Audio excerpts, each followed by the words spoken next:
Estava eu pensando em qual seria meu próximo vídeo devocional.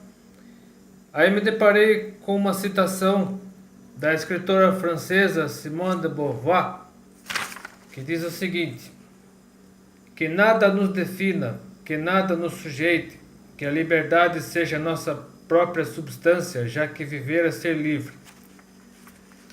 É óbvio que isso tem a ver com o fato de nós estarmos no mês das mulheres, e eu acredito que a campanha em favor dos direitos das mulheres nunca foi tão agressiva como neste ano, não só no Brasil, como no mundo todo. E agressiva no sentido de, inclusive, romper ou pregar o rompimento com todo um sistema, praticamente com toda a história, no sentido de libertar as mulheres da opressão masculina e a ponto até de tratar o homem como um inimigo. E porque, querendo ou não, o feminismo militante acaba se tornando quase um feminismo, quase uma guerra dos sexos. E aí eu fiquei pensando, com base nessa frase, eu fiquei pensando a respeito do que o mundo pensa sobre liberdade. Porque a liberdade, a verdadeira liberdade não tem nada a ver com a liberdade que o mundo prega, aquela que libertinagem, que você pode fazer o que quiser, você tem autonomia para fazer o que bem entende da sua vida, ninguém tem o direito de mandar na sua vida, você é dono de si. Mas essa, na verdade, não é liberdade, isso é uma escravidão, porque você se torna escravo da carne, você se torna escravo do pecado. E então a verdadeira liberdade não tem nada a ver com hedonismo, carpe diem. A verdadeira liberdade tem a ver com o ser humano conhecer, saber qual o seu verdadeiro papel nesse mundo e voltar-se para aquele de quem se afastou, no caso de Deus, o Criador, porque Deus criou o ser humano para ser a coroa da criação, para louvá-lo, exaltá-lo para sempre. E só que o ser humano, por se afastar de Deus, acabou pensando mais em si mesmo. Então, por isso que houve tantas guerras ao longo da história, tantas revoluções, ditaduras e impérios, porque o ser humano procurou pensar apenas em si próprio, em seu bem-estar, em seu conforto, em poder, até no mais poder, em riquezas, dinheiro, luxo, glória, fama e conquistas. Enfim, pensou-se muito pouco a respeito do porquê o ser humano foi criado, porquê o ser humano veio para fazer parte desse mundo, qual o sentido da existência humana. E eu gostaria de deixar respondendo a essa afirmação aqui da Simone de Beauvoir, que já faleceu em 1986, mas muitas pessoas têm como um dos maiores símbolos do feminismo. Mas enfim, aproveitando que nós estamos no mês das mulheres, eu pretendo falar um pouco a respeito da verdadeira liberdade. A liberdade segundo o Evangelho de Cristo, a verdadeira liberdade segundo a palavra de Deus. E falar um pouco sobre sujeição também, porque a frase que eu disse da Simone de Beauvoir praticamente proíbe ou rejeita qualquer tipo de sujeição do ser humano, qualquer pessoa, qualquer coisa. Mas falando primeiro sobre liberdade, Jesus, no início do seu ministério, no Evangelho de Lucas, capítulo 4, versículo 18 e 19, quando ele se apresentou na sinagoga em Nazaré, ele leu um texto das profecias do profeta Isaías. Você encontrará esse texto no capítulo 61 de Isaías, versículos 1 a 3. E Jesus, no texto do evangelista Lucas, diz o seguinte, citando o profeta Isaías: o Espírito do Senhor é sobre mim, pois que me ungiu para evangelizar os pobres. Enviou-me a curar os quebrantados de coração, a pregar a liberdade aos cativos e restauração da vista aos cegos, a pôr em liberdade os oprimidos, a anunciar o ano aceitável do Senhor. Aqui é claro que aqui fala um pouco também da liberdade física, da liberdade da opressão, da escravidão, tudo no sentido físico, mas principalmente a liberdade no sentido do liberdade do pecado, do ser humano libertar-se de si próprio, libertar-se do poder do pecado, da condenação do pecado a partir de sua fé em Jesus. Porque Jesus via, ele leu esse texto na sinagoga para mostrar a todos que a profecia se cumpria nele, a partir daquele momento. E o próprio Jesus, mais tarde, no Evangelho de João, capítulo 8, versículos 32 e 36, falando novamente a respeito da verdadeira liberdade, que é a liberdade daquele que deposita sua fé em Jesus. O próprio Jesus diz o seguinte: e conhecereis a verdade, e a verdade vos libertará. Se, pois, o Filho vos libertar, verdadeiramente sereis livres.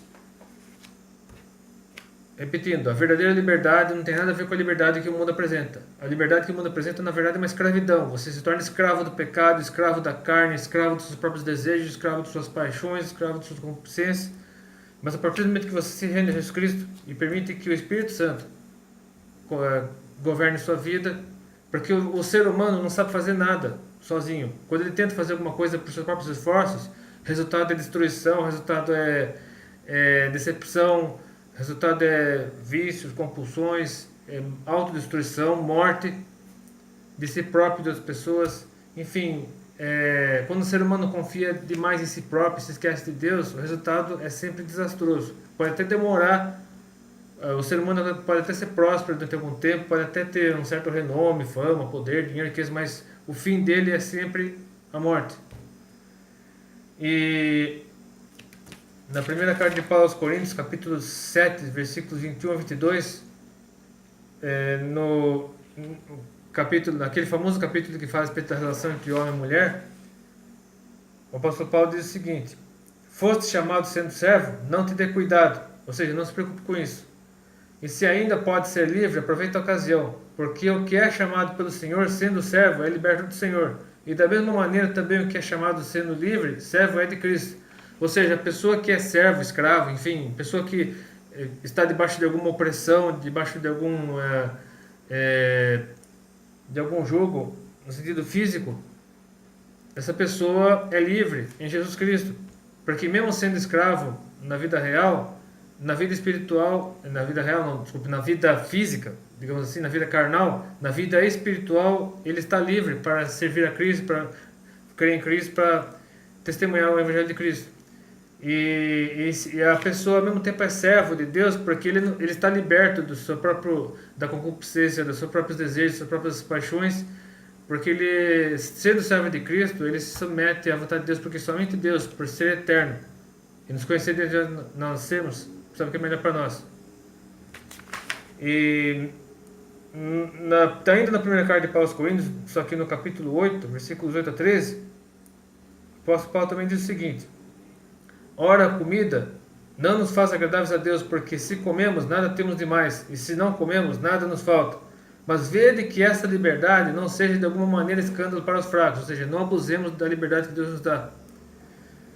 Porque se alguém te vir a ti que tem ciência, sentado à mesa no templo dos ídolos, não será consciência do que é fraco induzido a comer as coisas sacrificadas aos ídolos, e pela tua ciência perecerá o irmão fraco pelo qual Cristo morreu. Ora, pecando assim contra os irmãos e ferindo a sua fraca consciência, pecais contra Cristo. Por isso, se a comida escandalizar meu irmão, nunca mais comerei carne para que meu irmão não se escandalize.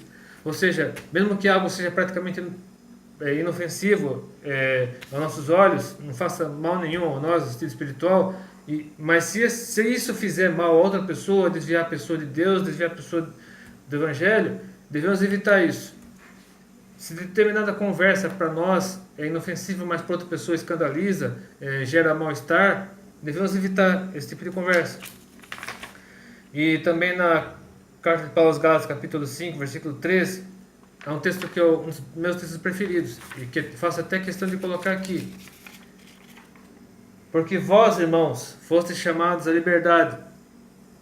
Não useis, então, da liberdade para dar ocasião à carne, mas servi-vos uns aos outros pelo amor. Se não podemos permitir que a liberdade nos afaste de Deus, que Deus nos libertou não para sermos novamente escravos do mundo, mas para termos liberdade para cultuá-lo, para servi-lo, para pregar o evangelho dele, para sermos verdadeiramente felizes. E não para sujeitarmos novamente à escravidão que o mundo impõe, que as trevas que nos rodeiam tentam nos aprisionar de novo.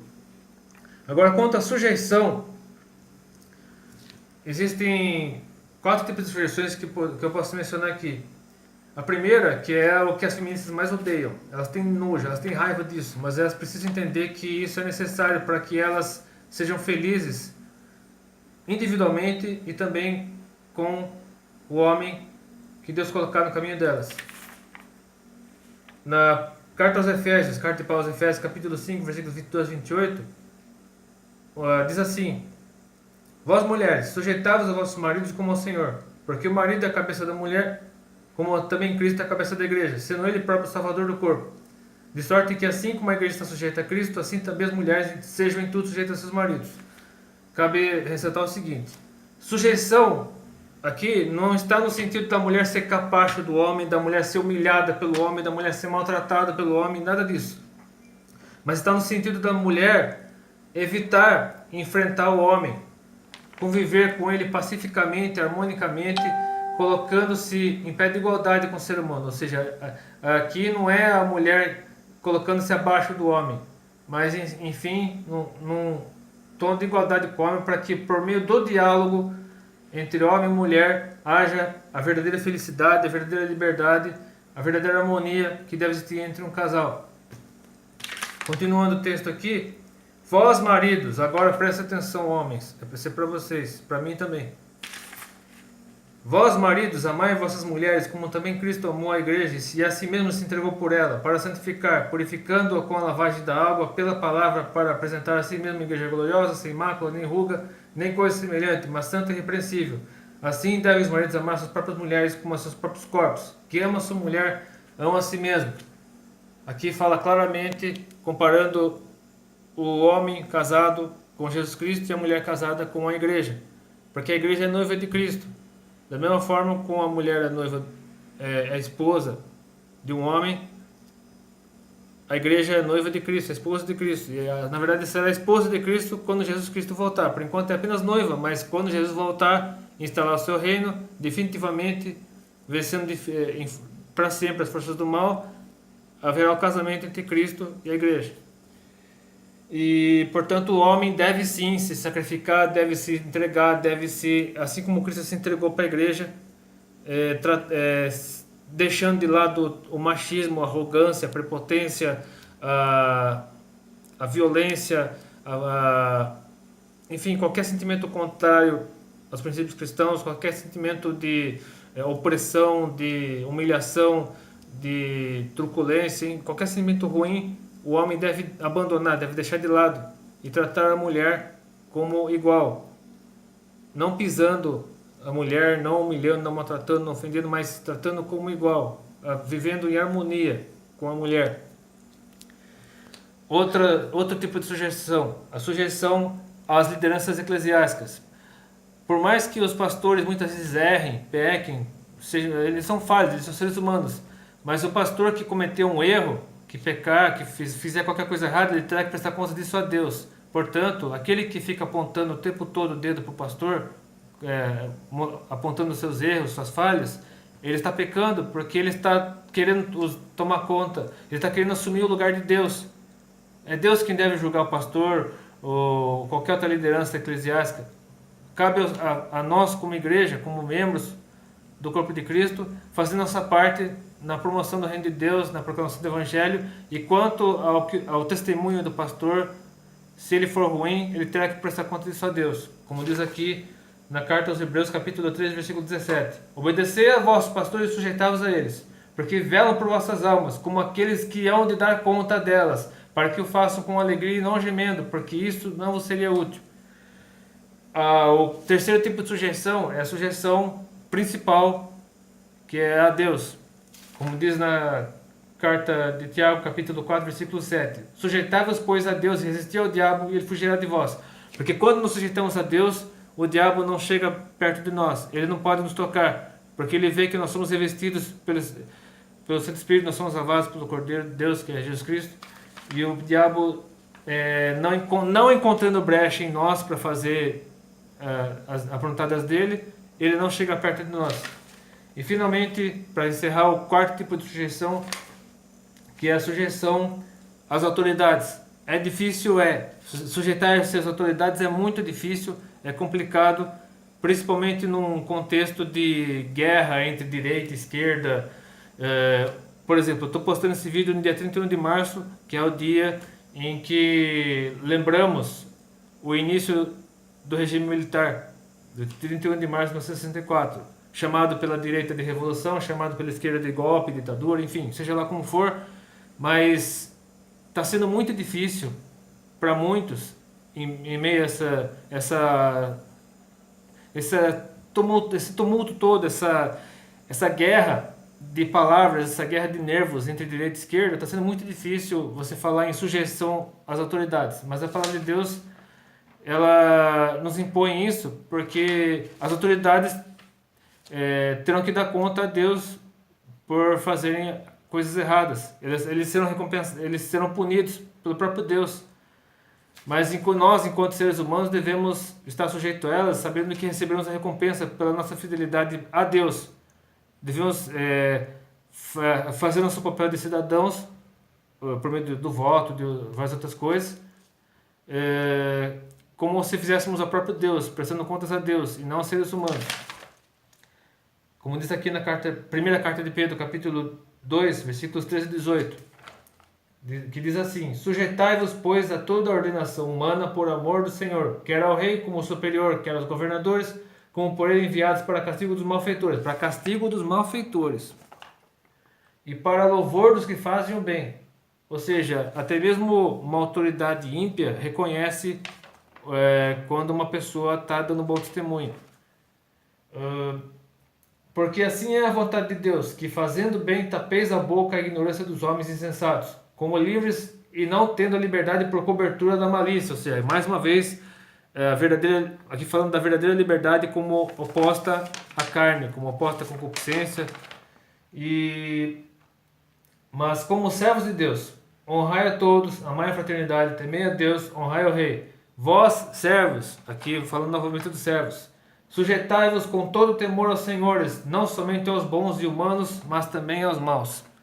Enfim, espero que esse vídeo tenha esclarecido você a respeito não somente daquela citação de Simone de Beauvoir, mas da liberdade como um todo, do verdadeiro conceito de liberdade. Então, se você gostou desse vídeo, se fez diferença na sua vida, curta, compartilhe, se inscreva no canal, que Deus abençoe. Até a pesquisa.